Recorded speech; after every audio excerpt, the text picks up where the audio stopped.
Siang teman-teman sekalian, pada kesempatan ini kita akan membahas mengenai Ibn Arabi, seorang intelektual dan spiritualis. Ada dua figur besar dalam dunia Islam yang menyandang nama Ibnu Arabi. Keduanya berasal dari Andalusia. Pertama Abu Bakar Muhammad Ibnu Abdullah Ibnu Al-Arabi Al-Ma'firi, seorang pakar hadis dari Sevilla. Ia adalah seorang bekas kodi di kota ini, tetapi kemudian mengundurkan diri dan mengabadikan hidupnya sepenuhnya dengan menulis dan mengajar. Kedua, Muhammad Ibnu Ali bin Muhammad Ibnu Arabi Al-Ta'i Al-Khatimi, seorang sufi dari Andalusia. Ibn Arabi inilah yang menjadi fokus pembahasan kita. Nama Ibn Arabi tentu sudah tak asing lagi. Mengenal sosok berarti berkenalan dengan sebuah figur yang sangat kompleks. Selain masyhur sebagai seorang sufi, Ibn Arabi juga dikenal luas dalam kapasitasnya sebagai pengarang dan penyair yang sangat produktif. Ribuan halaman yang berisi ajaran-ajaran tasawuf lahir dari tangannya. Kepopuleran Ibn Arabi ini bisa dipahami mengingat kehidupannya yang unik dan pemikirannya yang kontroversial. Dalam 10 abad terakhir, kebesaran nama Ibn Arabi di dunia Islam mungkin hanya bisa ditandingi oleh Al-Ghazali, seorang pemikir yang dikenal luas berpengaruh terhadap dunia Sunni. Namun sedikit berbeda dengan Al-Ghazali, pengaruh Ibn Arabi agaknya lebih luas sehingga ia diterima oleh hampir semua kalangan, baik Sunni maupun Syiah.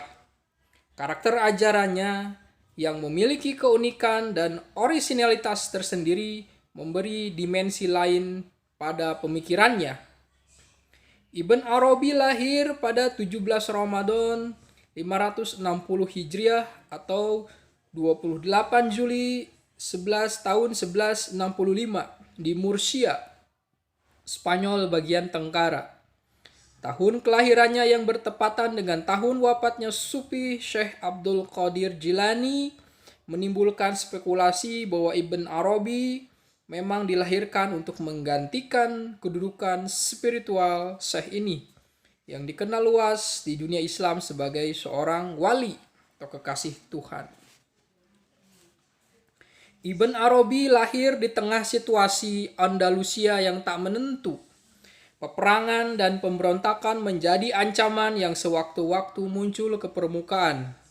Penyebab tidak stabilnya kondisi ini adalah ancaman penaklukan Andalusia oleh sekelompok tentara Kristen yang menyebut diri mereka sebagai Reconquista, para penakluk.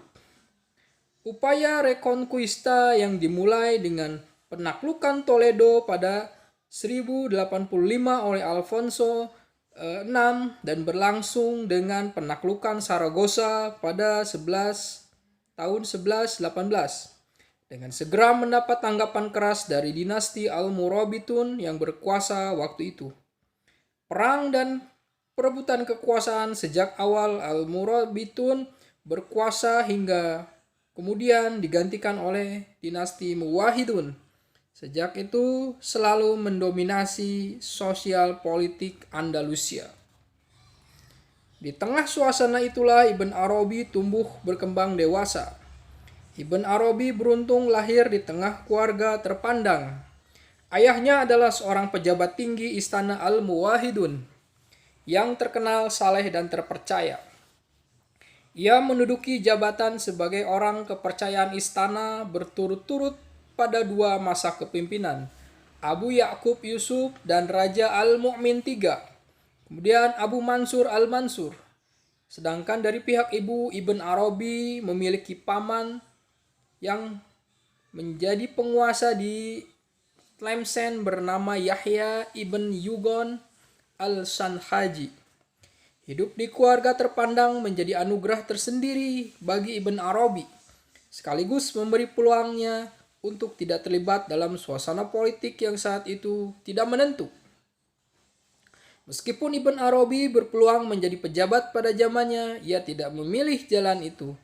Sebaliknya, ia lebih tertarik memilih jalan lain yang sedikit berbeda dari kecenderungan umum keluarganya. Ia memilih jalan tasawuf sebagai jalan hidupnya. Itu terjadi pada usia 20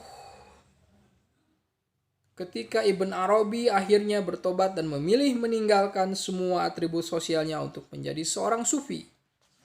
Sejak saat itu Ibn Arabi berkelana ke berbagai tempat di Spanyol, Afrika Utara. Kegemaran untuk melakukan perjalanan jauh ini membawa Ibn Arabi muda berkenalan dengan banyak intelektual pada zamannya. Dalam interaksinya dengan para cendekiawan itu, Ibn Arabi tidak membeda-bedakan para sufi dengan para teolog serta sarjana-sarjana yang lain.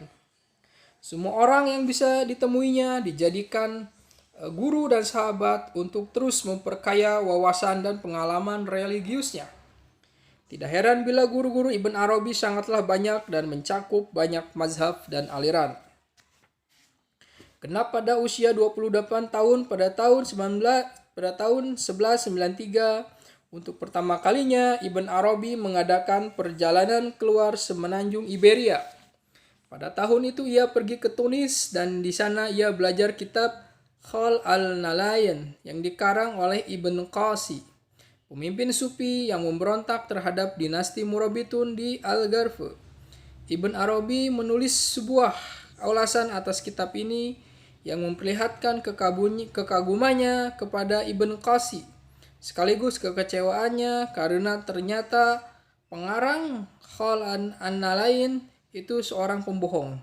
Kekecewaan Ibn Arabi beralasan mengingat Ibnu Qasi adalah seorang sufi yang pernah mengaku sebagai Mahdi yang akan menjadi juru selamat bagi Andalusia.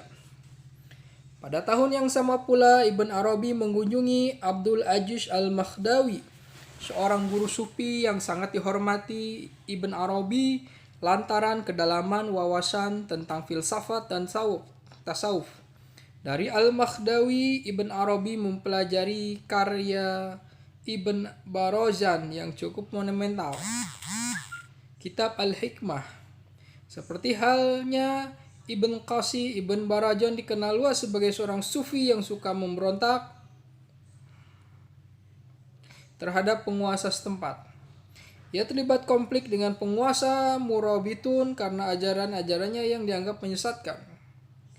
Namun dalam kedalaman ajaran serta kegigihannya mempertaruhkan keyakinan membuatnya tetap dihormati sebagai salah satu sufi yang paling berpengaruh di Andalusia. Setahun kemudian Ibn Arabi kembali mengadakan perjalanan ke Fes di Maghrib. Kepindahannya ke Fes sempat menimbulkan dugaan bahwa ia ingin menghindari dari perang yang berkecamuk saat itu di Andalusia.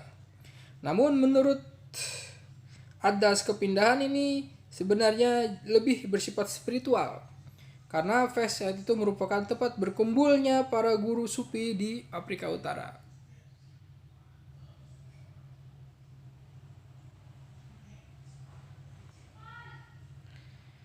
Di Fes, Ibn Arabi mengalami sejumlah momen spiritual untuk pertama kalinya.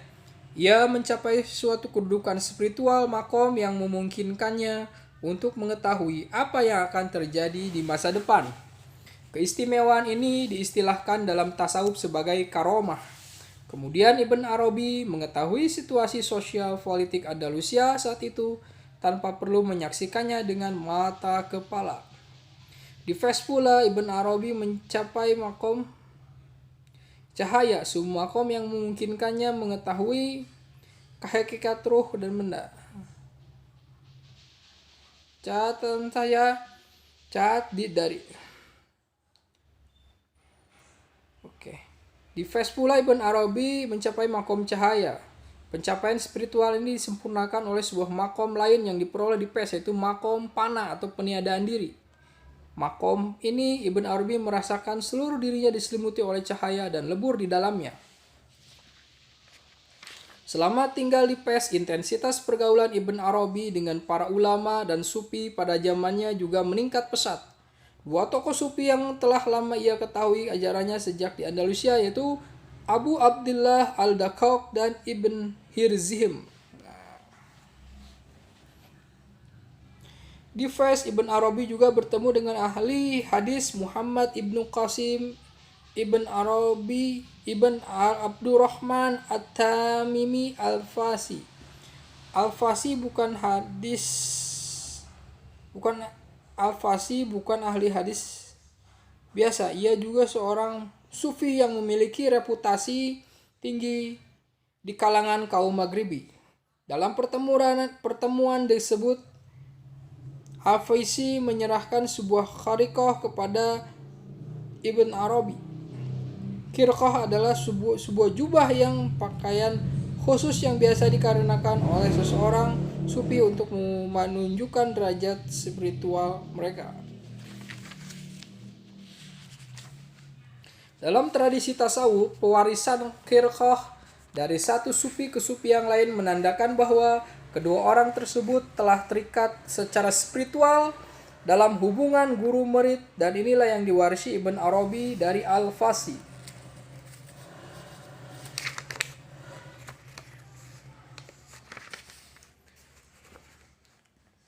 Jauh sebelum di Fes, Ibn Arabi memiliki guru khirqah yaitu Abu Al-Abbas Al-Uryabi yang biasa disebut sebagai Khirqah Qadiriyah karena mewarisi derajat spiritual Khaidiriyah. Khirqah Khaidiriyah. Namun penahbisan Ibn Arabi dengan khirqah untuk kesekian kalinya di Fes semakin mengukuhkan jawaban hubungan spiritual Ibn Arabi dengan banyak sufi pada zamannya.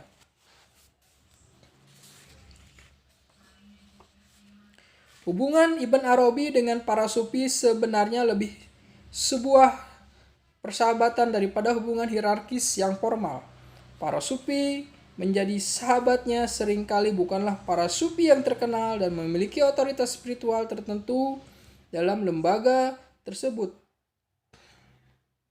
Ia melihat bahwa persahabatan Ibn Arabi dengan dunia sufi Fes, Abu Bakar, Abdullah Al-Mahdawi, Ibnu Takmis, dan Abdullah Al-Mahdawi bukan figur sufi yang menampakkan diri di hadapan publik menurut Ibn Arabi. Dia adalah seorang malami, yaitu seorang sufi yang bisa melakukan tindakan-tindakan aneh di depan orang-orang.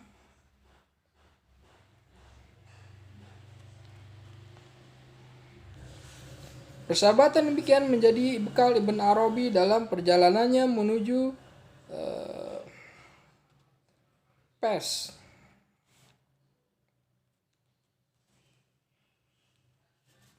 Setelah 4 tahun tinggal di Fes dan sekitarnya, maka bersama sahabatnya Badarul Habsi, ia Ibn Arabi memulai kembali pengembaraannya. Terima kasih.